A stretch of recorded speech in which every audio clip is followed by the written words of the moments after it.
Good afternoon, everybody. Thank you so much for being here to chat municipal election politics in Alberta. There is certainly a lot going on right now, and that's part of the reason why we wanted to host this webinar. It's so funny because so many of you are involved in politics and government relations and lobbying, and so you're across what's going on. But even in my circles with people who pay attention to municipal politics regularly, there's been this sort of general feeling like nobody has been really paying attention to the races thus far, at least in the major cities in Edmonton and Calgary. But I think that's probably going to change. So for those of you who have not had the chance to meet me before, my name is Mel Caouette. I'm the founder of Pocket Lobbyist. And as you know, Pocket Lobbyist is a platform designed to empower individuals to anticipate, interpret, and mitigate political risk. We do this at every level of government, but right now in Alberta, we're definitely focused on the municipal side of things with an upcoming municipal election on October 20th. The reason why we decided to do a webinar today is because right now at 12 p.m. Mountain, nominations for candidates have closed across the province. So after today, we'll get a really good sense of who is for sure going to be on the ballots across the province. And so today, our discussion is going to give you some important context on what to sort of be mindful of as you're navigating who to vote for and how to make sense of the municipal election, whether you're doing so as an organization or as an individual hoping to get a better sense of who you should vote for. So without further ado, let's just get right into it. So today we're going to cover a few different topics. We're going to give you a bit of some context on municipal elections because we think that's really valuable in supporting people in understanding what they're voting for and how to sort of interpret what's going on. We're going to talk to you about some things that are going to be new for this municipal election.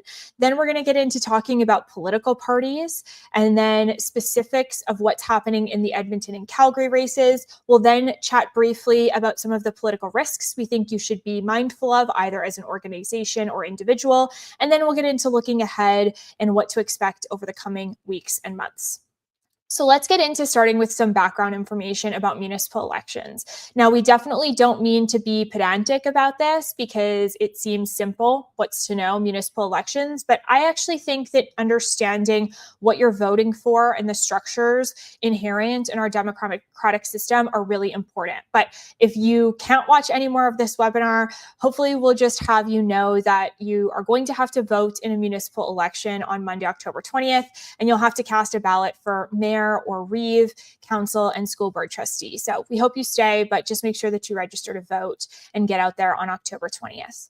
When we look at what's happening in Alberta municipal politics, municipal elections, general elections happen across Alberta every 4 years. The last municipal elections that we had in Alberta were in 2021, and the next municipal election that is scheduled in Alberta is on October 20th, 2025. Now, these elections happen for a number of municipalities across Alberta.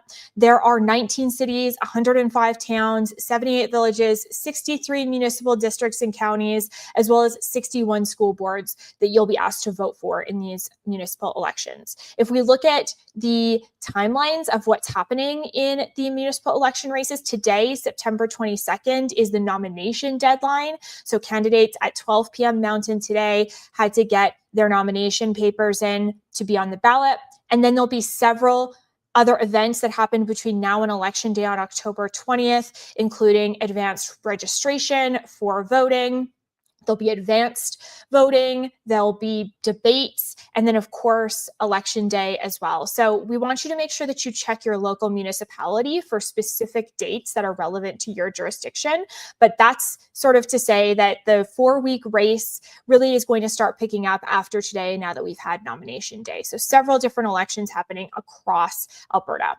We don't want to get into a giant history lesson. We have spots open in our GR 101 cohort that begins on October 2nd if you want to really dive in to all of the different elements of municipal, federal, and provincial politics. But we want you to understand that Alberta and the elections that are happening in Alberta are on issues that are not necessarily included in the Constitution. So when you're voting for federal officials, you are voting for a specific set of policies or for a specific set of responsibilities. When you do so in a provincial election, you're doing the same. Municipally, what municipal governments are responsible for is really given by provinces to municipalities. So municipalities in Canada don't have the same power that provinces and the federal government does. So it's really important when you're looking at who to vote for and analyzing what's going on, that you're looking in the scope of what municipal governments are actually responsible for. There's no sense in voting on a particular policy like immigration or federal debt when that's not what municipal governments have control or a line of sight to. So it's really important to just understand the fact that you are voting for municipal officials. So when you are asking them to pay attention to certain things, you should be asking them about municipal issues. Again, because municipalities have no direct constitutional status, you need to make sure that you're differentiating on issues. And we're going to give you some tools to be able to do that with municipal candidates. So it's also important to note that when you're voting in municipal elections, as you do in every other municipal election, you're voting for two sets of officials. You're voting for municipal officials, where you'll be asked to vote for mayor and councillor that belongs to your specific ward. And then you're also voting for school board trustees. So either for public or separate, you get to choose if where you live has both. These are the two items that you're voting for. So it's really important to differentiate between what you're voting for municipally and what you're voting for when it comes to school boards. So what you're voting for when you vote for mayor and council are responsibilities that are given to municipalities, including decisions on local infrastructure, land use planning and development, any sort of protective and emergency services, so police services. Even if your municipality contracts to the RCMP, the decision to do so is a municipal decision. So it's really important to be aware of that. You're also looking at community services, so recreation centers and things like that, as well as local governance. So the functioning of mayor and council at council meetings, which I'm sure many of you watch live, maybe not, maybe we're the only ones who do that, but that's part of our job. So these are the things that you're voting for when you vote for candidates on the municipal side of things. When you are voting for your school board trustee, which is separate from your municipal candidates, but done at the same time in an election, you're actually voting for representatives that are going to sit on your school board, whether it's public or separate Catholic.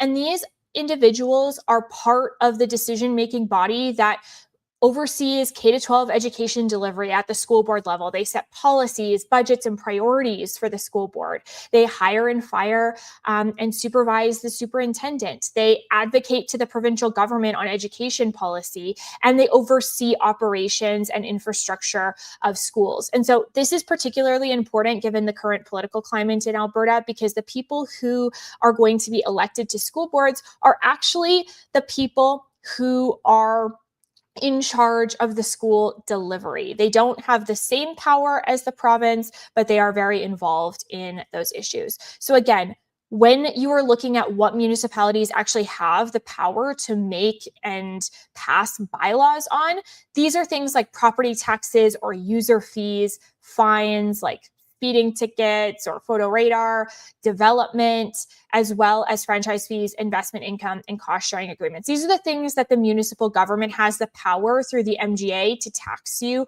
or charge you for. So it's important to make sure that when you are talking to your municipal candidates, that you are talking to them about the issues that are within their control. They do not control personal income tax provincially or federally. They do not control how much it costs to get your driver's license renewed, for example. These are provincial responsibilities. So make sure that you're looking at provincial issues as separate from municipal issues. When it comes to education, I really want to make sure that we go over the topic of education property tax. So for those of you who do have a home and pay property tax, you're going to notice that there's multiple components to your property tax. And an important component that is involved in municipal politics but isn't directly controlled by municipal politics is the education property tax. So education property taxes are mandated under the Education Act provincially and through the Municipal Government Act to help fund K-12 education. So this is really important because it's a provincial revenue source that appears on your municipal property tax bill. So revenues collected across Alberta from education property taxes fund about 30% of provincial education, so around $3 billion each year. And it includes education property tax collected from both residential and non-residential, so commercial property. So the mill rate, so the rate at which this is collected, is set by the government of Alberta, but it is collected by municipalities. So municipalities collect this tax and remit it to the province, and it goes into the Alberta School Foundation Fund and is distributed across the province, not based on where it was collected, but based on need across the province. So that's just something really important to be aware of. If you are seeing that education property taxes are an issue for you, it is a municipal issue to a certain extent, but it's not under municipal control. Just to illustrate that point for you, because we know that property taxes are going to be a big issue with affordability being such a growing concern across Alberta municipalities, these are the two select components that we're looking at in terms of what's on your property tax bill. So as you can see, if you had a $700,000 home with assessed value, you're going to pay part of your municipal property tax as a municipal property tax and then part as education property tax. And you can see the breakdown there. So if you own a home or own property, you are definitely paying into education for individuals that are in the system in K-12 across the province. So this is one thing that I just want to make clear, because I think it's really important to differentiate between what is in provincial control versus what is in municipal control when it comes to property taxes. We know property taxes are such a hot topic, so we thought we'd expand on that. So one of the other things that we want to just make sure that you are aware of by virtue of background is what's new. So Bill 20 was a piece of legislation that we saw come in about a year or so ago, the Municipal Affairs Statutes Amendment Act in 2024, which introduced changes to both the Local Authorities Election Act and the Municipal Government Act that are going to have an impact and effect on what we are seeing in this year's municipal elections. So some of the things that we'll get into talking about that Bill 20 brought in, which are going to have an immediate and visible impact on the municipal elections this year, are our political parties pilot that we're seeing in Edmonton, Calgary. We are seeing changes to third-party advertising, changes to donation and voter registration, as well as banning electronic tabulators. So let's dive into just a few of those issues and how they're going to or could manifest in the election this year. So, of course, the addition of political parties is a new pilot project that Alberta has launched, visible in both Calgary and Edmonton for these upcoming elections. You see that before, municipal candidates used to run as independents, and now they can run as under a political party banner if they're in Edmonton and Calgary. So some of the sort of implications that we think this could have you're going to see over the next few weeks, perhaps people who are involved and running under a party banner, a bit of a centralization of election campaigns with direction from the political party that they're running under. If they are running under a political party, you may see some coordinated messaging. And you also may see in certain cases where there's political parties that are sort of around the same ideological space, perhaps some vote splitting, which could sort of dilute the vote for different ends of the political spectrum, if that was the intention of creating some of the political parties. So you'll see a few of those possible implications there. When we look at the addition of corporate and union donations being brought back into municipal elections, these were prohibited since 2015, and now they are allowed. And so corporations and unions are able to donate now in the same amount as individuals can. And this means that we will likely see a greater influence of corporate and union influence in elections if they're doing so outside the third-party advertiser space. And it does create that additional source of donations from candidates so they can expand beyond just municipal donors. But as you see, it's not as though corporations and unions have a bigger limit than individuals do. So it's bringing that availability into the mix without giving them sort of outsized influence over individuals, let's say. When we look at third-party advertising has always been a thing, or has been at least for the past decade or so in politics. But previously, there was limited regulation of TPAs outside election years. And so what the government has done through Bill 20 is brought in some additional reporting requirements and donation limits. And this creates a little bit more transparency and a compliance element for people who are engaged in third-party advertising. And it also does expand the availability for these third-party advertisers to fundraise outside of election periods, or campaign periods, rather. And for those of you wondering, third-party advertisers are typically defined as organizations that are advancing a political agenda or engaged in campaigning that are not political parties. So if you are a union or a corporation and you're running a significant advertising or engagement campaign to get behind certain candidates or certain political parties, you do have to register as a third-party advertiser, and you are subject to those new regulations and requirements. As well, we saw that Bill 20 eliminated the use or the availability of use of electronic tabulators, which were previously used in some municipal elections. So this is going to probably have the impact of creating a little bit of a slower counting process on election night. So maybe we won't get the results as soon in certain wards or certain races that are close. And it has also caused a significant increase in cost for some municipalities who are saying that the cost of the election, because people need to count the votes versus them going through an electronic tabulator, are really increasing that burden. So we'll see what happens following the election once we get those reports, but it's something to be aware of. And as well, the way that municipalities are now able to create voter lists is different. So electors have to now register in partnership with Elections Alberta to make sure that you're on a voters list. Previously, municipalities would create voter lists on enumeration. So this means that if you don't pre-register to vote and you don't get your voting card, you're going to run into possibly some extra steps at the voting booth if you don't have the proper ID with you. So just make sure that you're looking at the ID that is required. And if you did not register in advance, making sure that you're bringing that ID to the voting booth so that you are able to vote, or just make sure that you register in advance. And if you voted in the last provincial election in Alberta, you likely are registered, but please check that with Elections Alberta. It's easy enough to do so online. Getting into talking about some of the specifics of political parties in Alberta, we have a separate section for this, even though it's only happening in Edmonton and Calgary, and we know that there are several other municipalities that have a lot going on, but we've decided just for brevity to focus only on Edmonton and Calgary for this election. Happy to answer any of your questions on any of the other municipalities. We have a massive tracker on Pocket Lobbyist as a member resource that is taking into account all of the happenings across Alberta. But today we're focusing on Edmonton and Calgary just to keep things brief.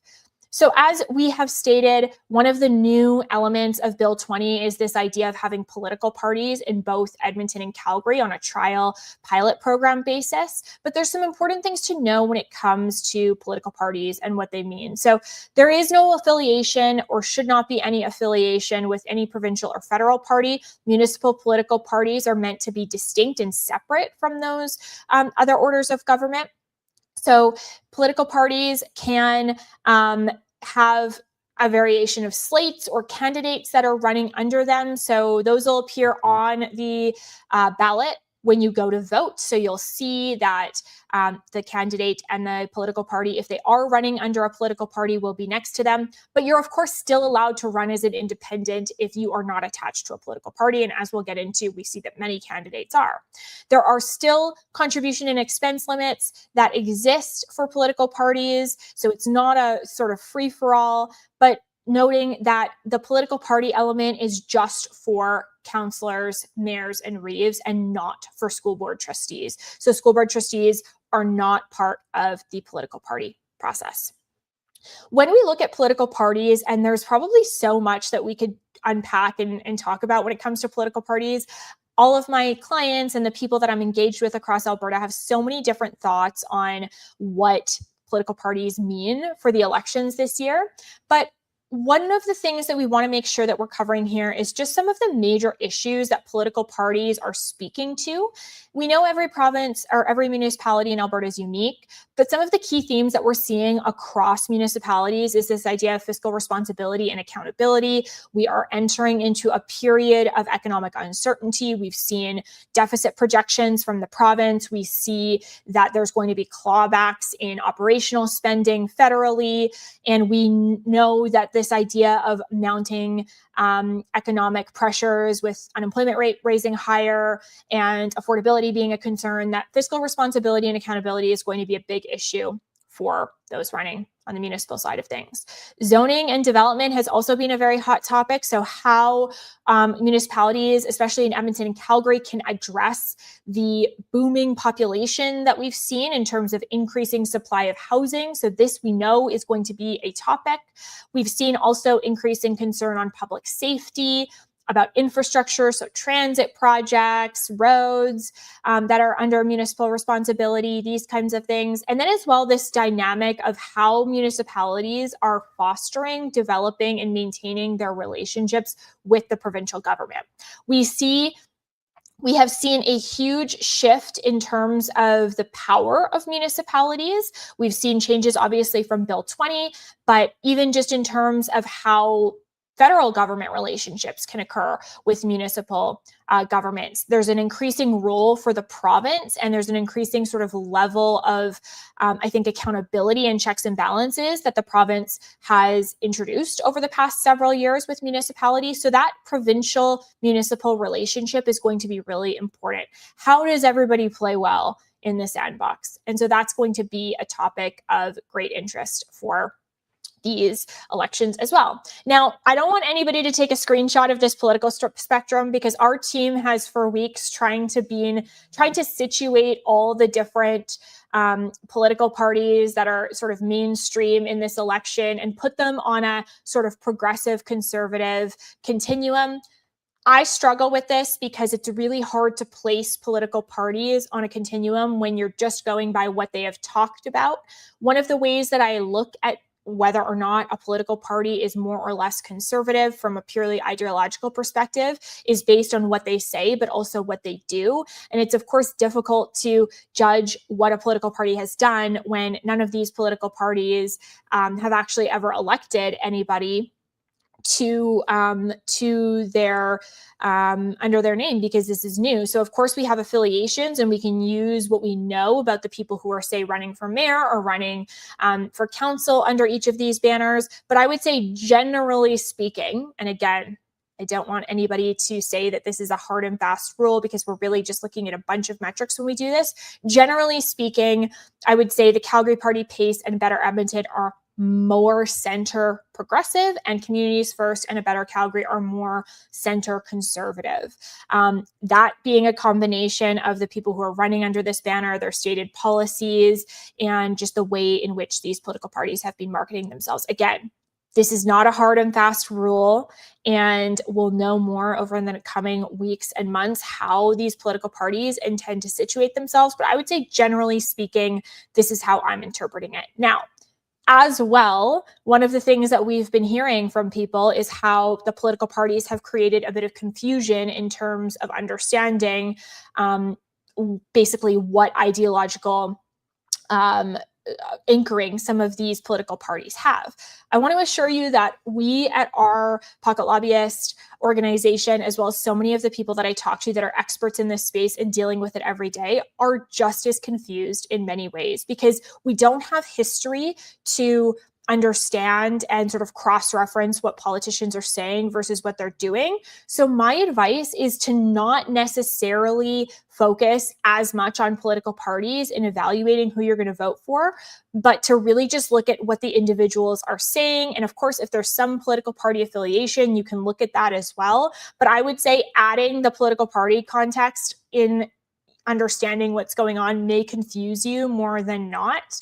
And there's a lot of different nuances and happenings happening here. So I would just say that we're showing you the political parties, and we'll get into some of the details here in the following slides. But your best bet is likely to be directly engaged in what these candidates are saying, instead of saying, oh, well, Better Edmonton is center left, so they're going to be center left on all these issues, whereas a Better Calgary is going to be more conservative. It's sometimes helpful, but sometimes misleading. So just make sure that you're checking that out. And we have all of this information for members on our platform. So if you're ever confused, you can always just ask or pop a question into our community section. Looking at sort of the both Edmonton and Calgary breakdown of political parties, again, we see Edmonton is a growing population. It is growing not as quickly as Calgary, but still significantly. They have 13 elected officials with 1 mayor and 12 councillors. So 12 wards, 1 mayor is what you're going to be voting for.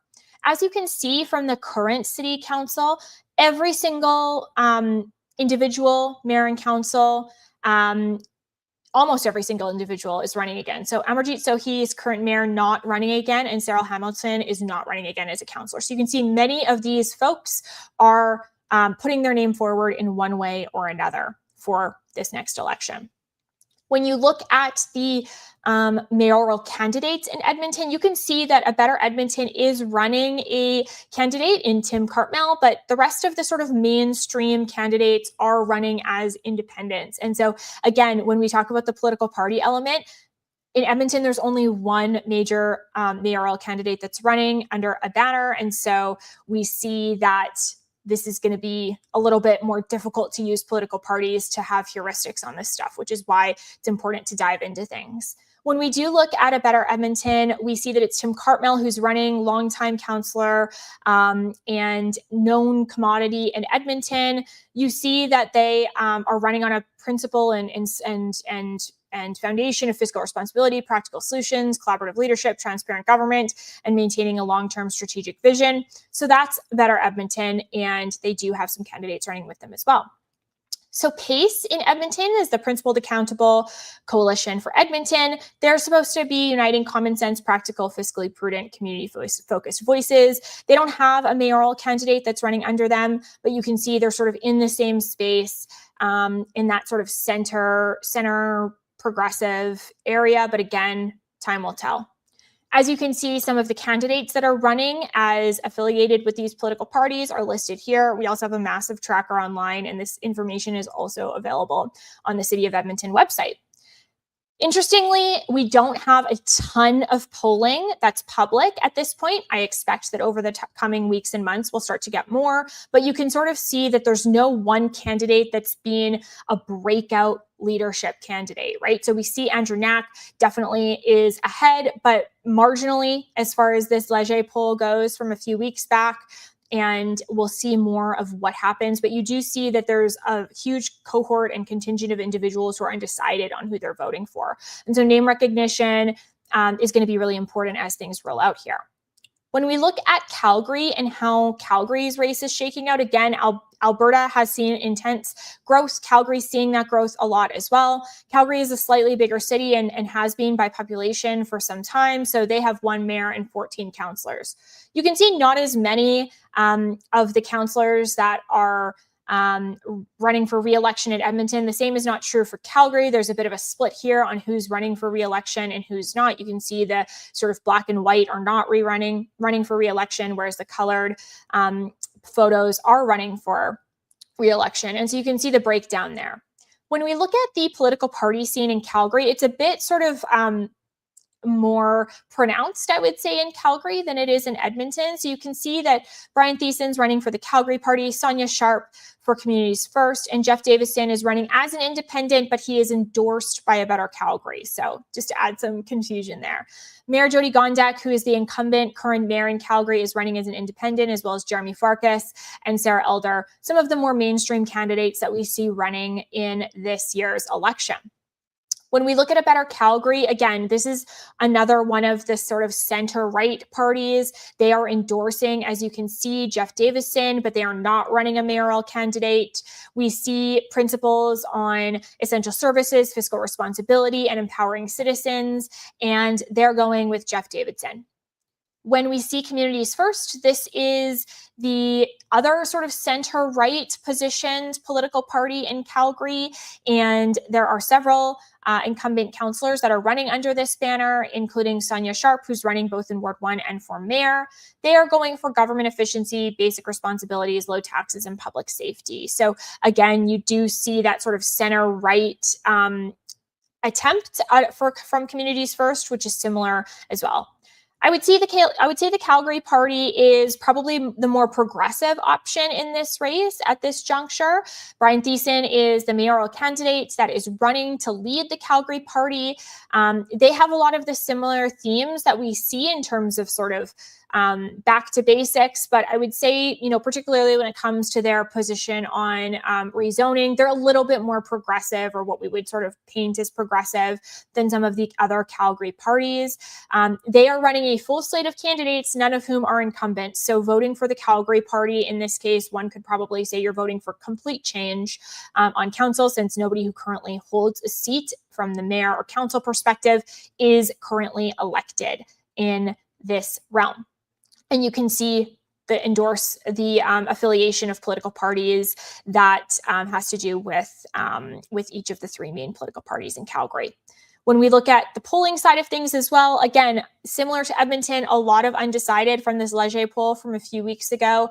We do see that people are not leaning strongly one way or another, probably because people have not been paying as much attention. But you do see Gondek, from probably a lot of name recognition, has the sort of highest polling in this realm, with Farkas, Sharp, Davison, and Thiessen behind. But again, this polling is likely already outdated because it was from a few weeks ago, and we're going to wait to see more updated polls now that nominations have closed today. So be sure to stick around on our social channels to watch as more of those polling indicators come out.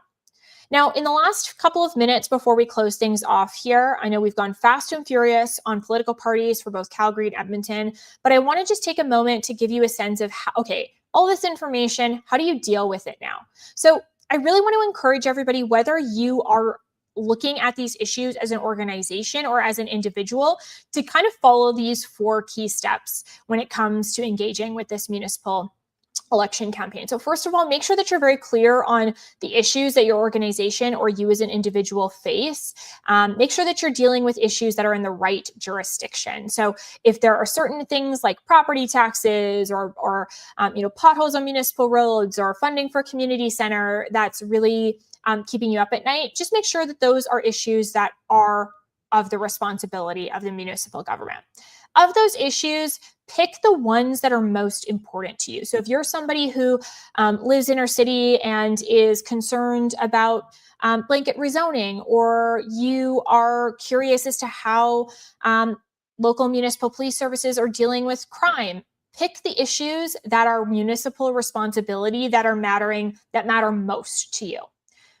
When you do that, then that's the time to sort of decide what it is that you would like to see happen before you're doing your research on these candidates. So instead of allowing the candidates to tell you what you would like to happen, think before you go and research the candidates of what you would like to see happen. Would you like to see blanket rezoning reversed? Would you like to see property taxes lower? Would you like to see changes in city administration? Would you like to see something else happening with utilities or trash collection, for example? Decide what it is that you'd like to see, and then research the candidates that are most closely aligned with your views.